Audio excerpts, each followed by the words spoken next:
MSJ mathematics. നമ്മൾ ഇന്ന് abstract ഓൾജിബ്രയിൽ groups എന്താണെന്നും ബൈനറി ഓപ്പറേഷൻ എന്താണെന്നുമാണ് ഡിസ്കസ് ചെയ്യാനായിട്ട് പോകുന്നത്. അപ്പോൾ നമുക്ക് ആദ്യമായിട്ട് എന്താണ് ബൈനറി ഓപ്പറേഷൻ എന്ന് നോക്കാം. നമ്മൾ കുഞ്ഞു ക്ലാസ്സുകളിൽ തന്നെ ക്ലോഷർ പ്രോപ്പർട്ടി പഠിച്ചിട്ടുണ്ട്. അതായത് ഒരു സെറ്റിലുള്ള രണ്ട് എലമെന്റ്സിനെ എടുത്ത് ആഡ് ചെയ്യുകയോ സബ്ട്രാക്ട് ചെയ്യുകയോ അല്ലെങ്കിൽ ഏതൊരു ഓപ്പറേഷൻ ചെയ്യുകയോ ചെയ്യുമ്പോൾ ആ സെറ്റിലെ തന്നെ എലമെന്റ്സ് ആണ് നമുക്ക് കിട്ടുന്നതെങ്കിൽ അതിന് നമ്മൾ എന്തെന്ന് പറയും? ക്ലോഷർ പ്രോപ്പർട്ടി എന്ന് പറയും. ആ സെയിം പ്രോപ്പർട്ടിനെയാണ് നമ്മൾ ബൈനറി ഓപ്പറേഷൻ എന്ന് പറയുന്നത്. അതായത് ഒരു സെറ്റിലുള്ള രണ്ട് എലമെന്റ്സിനെ എടുത്ത് ഒരു പർട്ടിക്കുലർ ഓപ്പറേഷൻ ചെയ്ത് കഴിയുമ്പോൾ ആ സെറ്റിലുള്ള എലമെന്റ്സ് തന്നെയാണ് നമുക്ക് ലഭിക്കുന്നതെങ്കിൽ നമ്മൾ അതിനെ എന്തെന്ന് പറയും? ബൈനറി ഓപ്പറേഷൻ എന്ന് പറയും. ഇനി നമുക്ക് കുറച്ച് എക്സാമ്പിൾസ് നോക്കാം. സെറ്റ് ഓഫ് നാച്ചുറൽ നമ്പേഴ്സ് എടുത്തു, അതായത് സെറ്റ് 1, 2, 3 എക്സെട്ര. ഇതിലുള്ള രണ്ട് elements, for example A = 1 B = 2 എടുത്തതിന് ശേഷം A+B ചെയ്ത് കഴിയുമ്പോൾ എത്ര കിട്ടും? 3 കിട്ടും. ആ 3 എന്ന് പറയുന്നത് സെറ്റ് ഓഫ് നാച്ചുറൽ നമ്പേഴ്സിലുള്ള ഒരു എലമെന്റ് തന്നെയാണ്. അതുകൊണ്ട് തന്നെ നമുക്ക് set of natural numbers under addition ഒരു ബൈനറി ഓപ്പറേഷൻ ഫോം ചെയ്യുന്നു എന്ന് പറയാനായിട്ട് സാധിക്കും. ഇനി അടുത്ത് നമുക്ക് സെറ്റ് ഓഫ് ഇൻറ്റീജേഴ്സ് എടുക്കാം. അതായത് സെറ്റ് -3, -2, -1, 0, 1, 2, 3 എക്സെട്ര.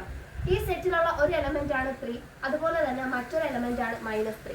ഇനി അണ്ടർ മൾട്ടിപ്ലിക്കേഷൻ നമ്മൾ ചെയ്യുമ്പോൾ നമുക്ക് കിട്ടുന്നത് -9 ആണ്. അതും Z എന്ന് പറയുന്ന സെറ്റിലുള്ള ഒരു എലമെന്റ് തന്നെയാണ്. അതുകൊണ്ട് set of integers under multiplication ഒരു ബൈനറി ഓപ്പറേഷൻ ഒബേ ചെയ്യുന്നു എന്ന് നമുക്ക് പറയാനായിട്ട് സാധിക്കും. അങ്ങനെ ഒരു സെറ്റ് ബൈനറി ഓപ്പറേഷൻ ഒബേ ചെയ്താൽ ആ സെറ്റിന് നമ്മൾ വിളിക്കുന്ന പേരാണ് ഓൾജിബ്രായിക് സിസ്റ്റം. അപ്പോൾ നമ്മൾ എന്താണ് ബൈനറി ഓപ്പറേഷൻ എന്ന് നോക്കിക്കഴിഞ്ഞു. ഇനി നമുക്ക് എന്താണ് ഗ്രൂപ്പ്, സെമി ഗ്രൂപ്പ് എന്നെല്ലാം പരിചയപ്പെടാം. അപ്പോൾ ആദ്യം തന്നെ നമ്മൾ ബൈനറി ഓപ്പറേഷൻ അല്ലെങ്കിൽ ക്ലോഷർ പ്രോപ്പർട്ടീനെ പറ്റി പറഞ്ഞു. നമ്മളൊരു സെറ്റ് കൺസിഡർ ചെയ്തു, ഫോർ എക്സാമ്പിൾ G. അതിൽ 3 എലമെന്റ്സ് ഉണ്ട്, A, B, C. ഞാനൊരു ഓപ്പറേഷൻ ചെയ്തു, ഫോർ എക്സാമ്പിൾ ഏതൊരു ഓപ്പറേഷൻ ആണ് അതിനെ ഞാൻ സ്റ്റാർ കൊണ്ട് റെപ്രസെന്റ് ചെയ്തു. If A*B = C and C is element in G, hence we can say that the set G is closed, അല്ലെങ്കിൽ അത് ബൈനറി ഓപ്പറേഷൻ ഒബേ ചെയ്യുന്നു അണ്ടർ സ്റ്റാർ ഓപ്പറേഷൻ എന്ന് നമുക്ക് പറയാനായിട്ട് പറ്റും. ഇനി അടുത്ത് നമ്മൾ നോക്കാൻ പോകുന്ന രണ്ടാമത്തെ പ്രോപ്പർട്ടി അസോസിയേറ്റീവ് പ്രോപ്പർട്ടിയാണ്. A × B × C എന്ന് പറയുന്നത് A × B × Cക്ക് ഈക്വൽ ആണ്. അതായത് എലമെന്റ്സിനെ ഏതൊരു ഓർഡറിൽ തന്നെ നമ്മൾ മൾട്ടിപ്ലൈ ചെയ്താലും നമുക്ക് കിട്ടുന്ന ആൻസർ എന്ന് പറയുന്നത് എന്ത് തന്നെയായിരിക്കും? സെയിം തന്നെയായിരിക്കും. അതുപോലെ അഡിഷന്റെ കേസിലാണെങ്കിലും എന്ത് ചെയ്യും? അസോസിയേറ്റീവ് പ്രോപ്പർട്ടി ഒബേ ചെയ്യും. അങ്ങനെ ഒരു സെറ്റ് G നമ്മൾ കൺസിഡർ ചെയ്താൽ അല്ലെങ്കിൽ ഏതെങ്കിലും ഒരു സെറ്റ് കൺസിഡർ ചെയ്തിട്ട് ആ സെറ്റിന് ക്ലോഷർ പ്രോപ്പർട്ടിയും അതുപോലെ തന്നെ അസോസിയേറ്റീവ് പ്രോപ്പർട്ടിയും രണ്ടും ഒബേ ചെയ്യുകയാണെങ്കിൽ ആ ഗ്രൂപ്പിന് നമ്മൾ വിളിക്കുന്ന പേരാണ് സെമി ഗ്രൂപ്പ്. ഇനി നമുക്ക് ബാക്കി പ്രോപ്പർട്ടീസിലോട്ട് പോവാം. മോണോയിഡ് പ്രോപ്പർട്ടി അല്ലെങ്കിൽ ഐഡന്റിറ്റിയാണ് മൂന്നാമത്തെ പ്രോപ്പർട്ടി എന്ന് പറയുന്നത്. ഒരു എലമെന്റ് A ഞാൻ കൺസിഡർ ചെയ്തു. ആ എലമെന്റിന്റെ കൂടെ ഏതൊരു എലമെന്റിനെ നമ്മളിപ്പോൾ എടുക്കുന്ന ഓപ്പറേഷൻ എന്ന് പറയുന്നത് അഡിഷൻ ആണെങ്കിൽ ആ ഒരു എലമെന്റായ എയുടെ കൂടെ ഏതൊരു എലമെന്റ് ആഡ് ചെയ്താലാണോ നമുക്ക് A കിട്ടുന്നതെന്ന് നോക്കണം. അപ്പോൾ നമുക്കറിയാം എയുടെ കൂടെ 0 ആഡ് ചെയ്താൽ നമുക്ക് A തന്നെ കിട്ടും. അങ്ങനെയെങ്കിൽ ഈ ഒരു സെറ്റിലുള്ള ഐഡന്റിറ്റി എലമെന്റ് എന്ന് പറയുന്നത് 0 ആയിരിക്കും. പിന്നെ അടുത്ത് അണ്ടർ മൾട്ടിപ്ലിക്കേഷൻ ആണ് നമ്മൾ നോക്കുന്നതെങ്കിൽ A എന്ന് പറയുന്ന ഒരു എലമെന്റ് കൺസിഡർ ചെയ്തു. ആ എലമെന്റിന്റെ കൂടെ അണ്ടർ മൾട്ടിപ്ലിക്കേഷൻ ഏതൊരു എലമെന്റിനെ മൾട്ടിപ്ലൈ ചെയ്താലാണോ A എന്ന് പറയുന്ന എലമെന്റ് കിട്ടുന്നത് അതിന് നമ്മൾ എന്തെന്ന് പറയും? ഐഡന്റിറ്റി എന്ന് പറയും. അപ്പോൾ നമുക്കറിയാം എയുടെ കൂടെ 1 മൾട്ടിപ്ലൈ ചെയ്താൽ നമുക്ക് A തന്നെയാണ് കിട്ടുന്നത്. അപ്പോൾ 1 എന്ന് പറയുന്നതാണ് ഇവിടുത്തെ ഐഡന്റിറ്റി എലമെന്റ്. ഇനി അടുത്ത് ഇൻവേഴ്സ്. ഐഡന്റിറ്റി എലമെന്റ് എന്ന് പറയുന്നത് ഓരോ സെറ്റിനും യുണീക്ക് ആയിട്ടുള്ള ഒരു ക്യാരക്ടറിസ്റ്റിക്സ് ആണ്. അപ്പോൾ നമ്മൾ ഇൻവേഴ്സ് കണ്ടുപിടിക്കുന്ന സമയത്ത് A എന്ന് പറയുന്ന എലമെന്റ് അണ്ടർ മൾട്ടിപ്ലിക്കേഷൻ നമ്മളിവിടെ പറഞ്ഞു ഐഡന്റിറ്റി എലമെന്റ് എന്ന് പറയുന്നത് 1 ആണ്. അപ്പോൾ എയുടെ കൂടെ അണ്ടർ മൾട്ടിപ്ലിക്കേഷൻ ഏതൊരു എലമെന്റ് മൾട്ടിപ്ലൈ ചെയ്താലാണോ നമ്മൾ തൊട്ട് പറഞ്ഞ ഐഡന്റിറ്റി ആയിട്ടുള്ള 1 കിട്ടുന്നത് ആ എലമെന്റിനെയാണ് നമ്മൾ ഇൻവേഴ്സ് എന്ന് പറയുന്നത്. അപ്പോൾ എയുടെ ഇൻവേഴ്സ് എന്ന് പറയുന്നത് 1/A ആയിരിക്കും. ഇനി അടുത്ത് അണ്ടർ അഡിഷൻ ആണെങ്കിൽ എയുടെ കൂടെ ഏത് എലമെന്റിനെ ആഡ് ചെയ്താലാണോ ഇവിടുത്തെ ഐഡന്റിറ്റി എലമെന്റ് ആയിട്ടുള്ള 0 കിട്ടുന്നത് ആ എലമെന്റിനെ നമ്മൾ ഇൻവേഴ്സ് എന്ന് പറയും. അപ്പോൾ ഇവിടെ എയുടെ കൂടെ -A ആണ് നമ്മൾ ആഡ് ചെയ്യുന്നതെങ്കിൽ നമ്മൾ -A ആയിരിക്കും എന്ത് ചെയ്യുന്നത്? ഈ ഒരു സെറ്റിൽ ഇൻവേഴ്സ് എന്ന് പറയുന്നത്. അങ്ങനെ ഒരു set closure property, associative property, identity, inverse ഈ 4 പ്രോപ്പർട്ടി ഒബേ ചെയ്യുന്നുവെങ്കിൽ ആ സെറ്റിന് നമ്മൾ ഗ്രൂപ്പ് എന്ന് പറയും. ഇനി നമുക്ക് കുറച്ച് ക്വസ്റ്റ്യൻസ് നോക്കാം. ഈ ക്വസ്റ്റ്യൻസിൽ ഏതൊക്കെയാണ് ഒരു ബൈനറി ഓപ്പറേഷൻ ആയിട്ട് വരുന്നത് എന്നാണ് നമ്മൾ നോക്കാനായിട്ട് പോകുന്നത്. Subtraction of integers. അപ്പോൾ ഞാൻ 2 ഇൻറ്റീജേഴ്സ് എടുത്ത് 5ഉം 3ഉം. 5 മൈനസ് 3 ചെയ്യുമ്പോൾ 2 കിട്ടും. അപ്പോൾ അതെന്ന് പറയുന്നത് ഒരു ഇൻറ്റീജർ ആണ്. അതുകൊണ്ട് തന്നെ set of integers under subtraction എന്ന് പറയുന്നത് ഒരു ബൈനറി ഓപ്പറേഷൻ ആണ്. ഇനി അടുത്ത set of positive integers, subtraction of positive integers. രണ്ട് പോസിറ്റീവ് ഇൻറ്റീജേഴ്സ്, ഫോർ എക്സാമ്പിൾ 5ഉം 3ഉം തന്നെ എടുത്ത് നമ്മൾ സബ്ട്രാക്ട് ചെയ്ത ആരെ തന്നെയാണ് കിട്ടിയത്, ഒരു പോസിറ്റീവ് ഇൻറ്റീജർ തന്നെയാണ് നമുക്ക് കിട്ടിയത്. പക്ഷെ അറ്റ് ദ സെയിം ടൈം നമ്മൾ 3ൽ നിന്നാണ് 5 സബ്ട്രാക്ട് ചെയ്യുന്നതെങ്കിൽ നമുക്ക് ആരെ കിട്ടും, -2 കിട്ടും. എന്നാൽ -2 എന്ന് പറയുന്ന ഒരു പോസിറ്റീവ് ഇൻറ്റീജർ അല്ല. അതുകൊണ്ട് തന്നെ സെറ്റ് ഓഫ് പോസിറ്റീവ് ഇൻറ്റീജേഴ്സ് എന്ന് പറയുന്നത് ഒരു ബൈനറി ഓപ്പറേഷൻ അല്ല. ഇതൊരു ബൈനറി ഓപ്പറേഷൻ ആണ്, എന്നാൽ ഇതൊരു ബൈനറി ഓപ്പറേഷൻ അല്ല. അടുത്ത division of non zero integers. രണ്ട് non zero integers, for example നമുക്ക് 1ഉം 2ഉം എടുക്കാം. 1 ഡിവൈഡഡ് ബൈ 2 എന്ന് പറയുന്ന 1/2 കിട്ടും. പക്ഷെ 1/2 എന്തല്ല, ഒരു ഇൻറ്റീജർ അല്ല. അതെന്ന് പറയുന്നത് റാഷണൽ നമ്പേഴ്സിലുള്ള ഒരു മെമ്പർ ആണ്. അതുകൊണ്ട് തന്നെ അതിന് നമുക്ക് എന്തെന്ന് പറയാൻ പറ്റത്തില്ല, ഒരു ബൈനറി ഓപ്പറേഷൻ ആണ് എന്ന് പറയാനായിട്ട് പറ്റത്തില്ല.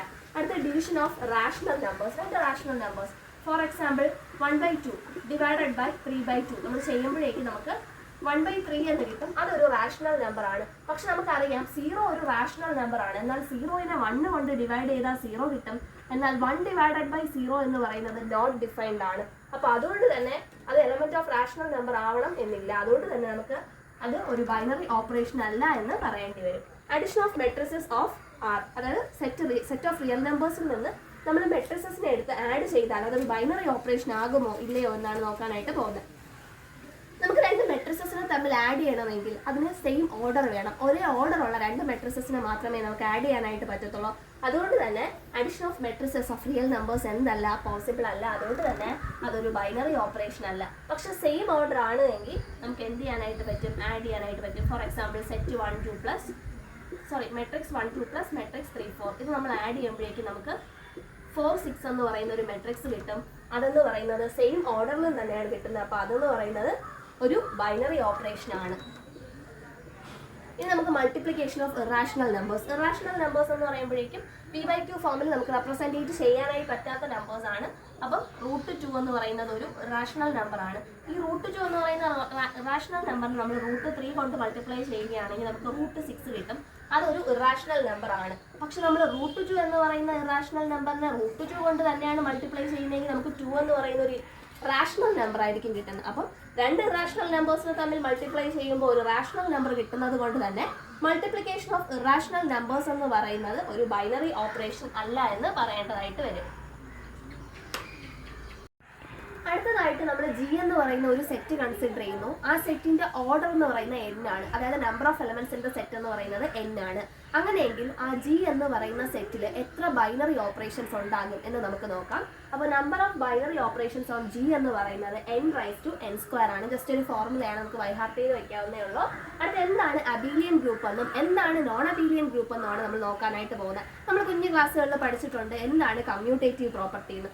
ഒരു സെറ്റിലുള്ള രണ്ട് എലമെന്റ്സിനെ എടുത്തിട്ട് ഒരു പർട്ടിക്കുലർ ഓപ്പറേഷൻ, ഒന്നുകിൽ അഡിഷൻ അല്ലെങ്കിൽ മൾട്ടിപ്ലിക്കേഷൻ, അത് ചെയ്ത് കഴിയുമ്പോൾ നമുക്ക് ആ എലമെന്റ്സിനെ ഡിഫറെൻ്റ് ആയിട്ടുള്ള ഓർഡറിലിട്ട് സെയിം ഓപ്പറേഷൻ ചെയ്യുന്നു. അപ്പോൾ രണ്ടിടത്തും നമുക്ക് ഒരേ എലമെന്റ്സ് ആണ് അല്ലെങ്കിൽ ഒരേ വാല്യൂ ആണ് നമുക്ക് കിട്ടുന്നതെങ്കിൽ നമുക്ക് അതിനെ എന്തെന്ന് പറയാം, കമ്മ്യൂട്ടേറ്റീവ് പ്രോപ്പർട്ടി എന്ന് പറയാം.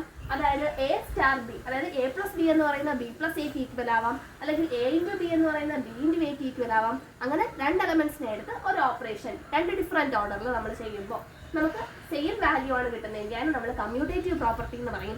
അങ്ങനെ ഒരു group identity, inverse, associative property, binary operation, ഈ 4 പ്രോപ്പർട്ടീസിന്റെ കൂടെ തന്നെ കമ്മ്യൂട്ടേറ്റീവ് പ്രോപ്പർട്ടി എന്ന് പറയുന്ന പ്രോപ്പർട്ടിയും കൂടെ ഒബേ ചെയ്യുന്നു. അങ്ങനെ 5 പ്രോപ്പർട്ടീസ് ഒബേ ചെയ്യുന്നുവെങ്കിൽ ആ ഗ്രൂപ്പിന് നമ്മൾ വിളിക്കുന്ന പേരാണ് അബീലിയൻ ഗ്രൂപ്പ്. ഇനി ഒരു ഗ്രൂപ്പ് അബീലിയൻ പ്രോപ്പർട്ടി സാറ്റിസ്ഫൈ ചെയ്യുന്നില്ല, അതായത് കമ്മ്യൂട്ടേറ്റീവ് പ്രോപ്പർട്ടി സാറ്റിസ്ഫൈ ചെയ്യുന്നില്ല എങ്കിൽ ആ ഗ്രൂപ്പിനെ നമ്മൾ വിളിക്കുന്ന പേരായിരിക്കും നോൺ അബീലിയൻ ഗ്രൂപ്പ്.